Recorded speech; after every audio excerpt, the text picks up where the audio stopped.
Porque Brumadinho, como diz o outro, veio do Brumado, né? Lá é que foi primeiro que é Brumadinho, Conceição de Itaguá. É o Brumado velho que nós falamos, antigamente. Agora o pessoal atual já fala Conceição de Itaguá, mas os antigos ainda falam Brumado velho ainda. Eu cheguei aqui com 24 anos. Por que o senhor veio para cá? Foi circunstância assim da época, porque a princípio eu trabalhei de trocador de ônibus, saía de Itaguara para Belo Horizonte. E naquela época a estrada de chão e tudo e tal, mas eu fiquei conhecendo o pessoal em geral de Itaguara a Belo Horizonte, passando para Crucilândia, Bonfim, e Caetano de José, Ramos, etc. e tudo. E Brumadinho sempre era um dos lugares que pegava mais passageiros no ônibus. Na época tinha o trem de ferro que transportava passageiro também, que agora já não tem mais, né?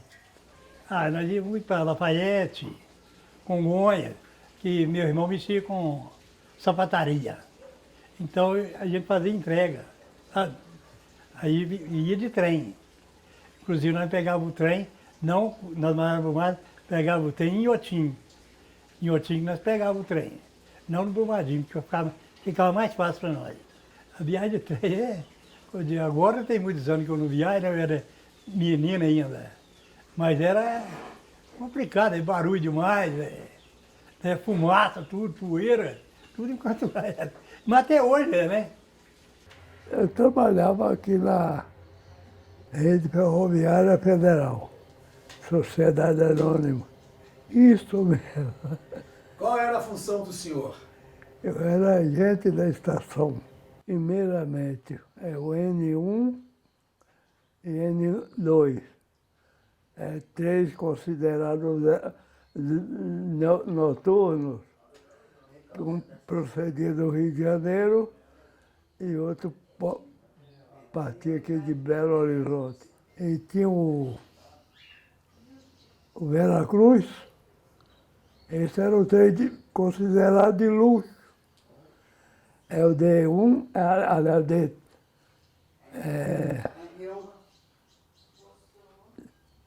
D3 e D4, é o trem de luxo. Um saía do Rio, o outro saía do BH. A viagem de trem naquela época era muito bom.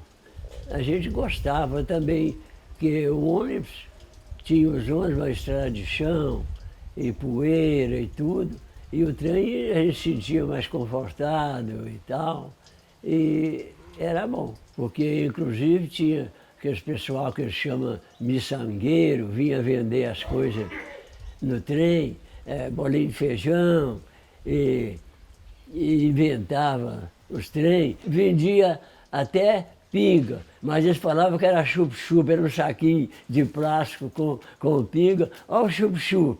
Mas a gente já sabia, comprava um bolinho de feijão e comprava o chup-chup, que era a pinga, para tirar o gosto.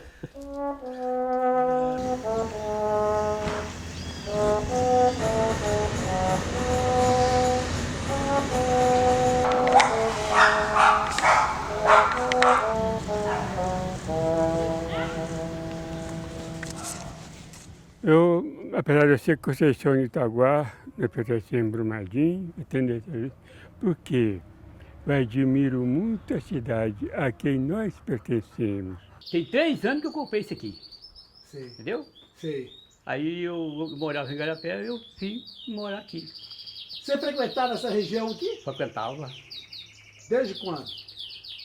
Ó, em 2012, mais ou menos, 2010, eu tinha uns amigos aqui, me chamaram para poder passar com eles um final de semana, eu tive para aqui, gostei. Vi o terreno à venda aqui, comprei ele. Realizei um sonho, que foi 43 anos de firma, entendeu? 43 anos de firma. Eu entrei menino para lavar lata de leite na Fazenda Solar. E trabalhei até 2012. Em 2012, eles descobriram que eu tinha que aposentar. Aí eu aposentei e recebi meu assento e comprei isso aqui. O meu pai chamava José Américo de Sales e a minha mãe Antônia da Conceição de Sales. Como era Itaguá na sua infância? Itaguá, na minha infância, eu acho que quase todo interior mineiro. Interior da cidade, a cidade é mais privilegiada. Aqui, para falar a verdade, por exemplo, hoje, era muito ruim. Em 55, quando eu mudei para aqui, tinha só uma pracinha ali que tem hoje, até hoje. E o resto, aquela avenida lá era um córrego.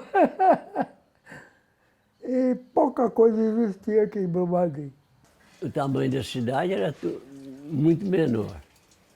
A gente ia à missa das 7 de manhã, se fartava alguns dos companheiros que sempre falavam, tal, não veio à missa hoje, tal, porque era pouca gente, você conhecia todo mundo. Lembro que quando, antes da gente vir para cá, tinha o dono que era dessa serra, o Breno. Hoje meus meninos trabalham, quase tudo aí na serra, e para eles aí, morava comigo aqui. Nós morávamos 3 famílias, tudo dentro dessa casa aqui, no sítio. Aí naquela hora estava tudo desempregado, mas hoje todo mundo arrumou outro emprego, arrumou suas casinhas, foi morar com a família. E eu fiquei, mais minha esposa. A gente não tem mais recordação, futebol, né? A gente jogava bola, tudo, coisa lá, a única coisa assim, mas mais não. E um rio que tinha bom lá de nadar, nadava muito. Hoje, Tinha muita rivalidade no futebol? tinha, isso Brumadinho e Brumado tinha mesmo. Tinha muito mesmo. E quem que ficava na melhor? Tá sempre, como diz o outro, Brumadinho era maior, né? O nós era menor, ficava sempre prejudicado. Sempre teve rivalidade, aliás, com os times. Todos os times do interior, de Brumadinho, por exemplo, do Distrito, Aranha, Piedade, lá Brumado, todos tinham rivalidade, porque o time do Brumadinho cresceu muito, era o time da cidade e tudo. E com isso, todo mundo queria ganhar do Brumadinho e tudo, né? O Brumadinho era melhor, socialmente. Mas depois, com a evolução dos tempos, equiparando a sociedade um pelo outro,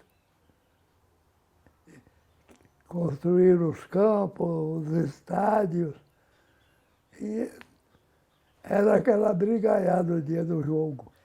Nós tínhamos uma família aí que até de Soila, ele é até inglês. E ele tinha os filhos aqui, tinha o Hélio, que é o Lelé, que era o apelido, que jogava futebol no Brumadinho, foi um grande jogador. Tinha o Romero, que jogou inclusive em time amador de Belo Horizonte, era muito bom. E tinha um outro irmão do Romero e do Lelé, que era o seresteiro que cantava. Era o Nelson e o Rui. O outro detalhe, tinha as cantigas antigas, eu não me lembrava, eu não sei. Mas nessa época, uma grande parte dessa época, não tinha televisão, porque a televisão era só ter para cá. Os rádios, nesse rádio bom em Gualê. Então o pessoal tinha um que fazia essa de serenata. E de casa em casa, até umas 7 horas da noite, com aquelas musicazinhas aqui. Mesmo que você não consiga amar, a fé há de nos salvar. Com tanta inquietude a nos assolar, saiba que a fé há de nos salvar. Na alegria, na tristeza, como um casamento aturar, a fé há de nos salvar. Mesmo o corrupto que faz o povo sofrer e mendigar, saiba que a fé há de nos salvar. A música desde a infância, a comunidade do Brumado, né, já é uma comunidade tradicional da cultura. Então lá, desde novo, eu já via com gado, com meu pai, a banda de música que sempre me contou muito, né, com a maestria do Joaquim Xisto. A gente tinha seresta e tem um pessoal aqui também de Conceição de Itaguá. Até pouco tempo faleceu um desses amigos e companheiros que fazia seresta dia das mães, tocava para as mães, dia de aniversário a gente convidava, porque naquela época, hoje em dia, era igual na época de Juscelino, tinha seresta e tudo, mas ultimamente acabou, já as coisas foram mudando, né?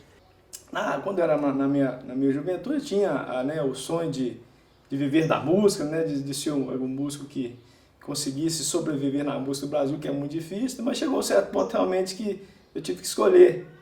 Né? Falei, ou eu vou seguir na música, realmente eu vou ter que dar um tempo. Aí eu resolvi dar um tempo, eu fui estudar, fui fazer faculdade, aí passei a fazer eu fiz pós-graduações, algumas especializações na área de meio ambiente, e hoje eu trabalho na área de meio ambiente também. E também sou barbeiro, tenho essa barbearia aqui que eu adoro, é um ofício muito gostoso de fazer, e a gente, como bom brasileiro, a gente vai se virando da maneira que Deus quer.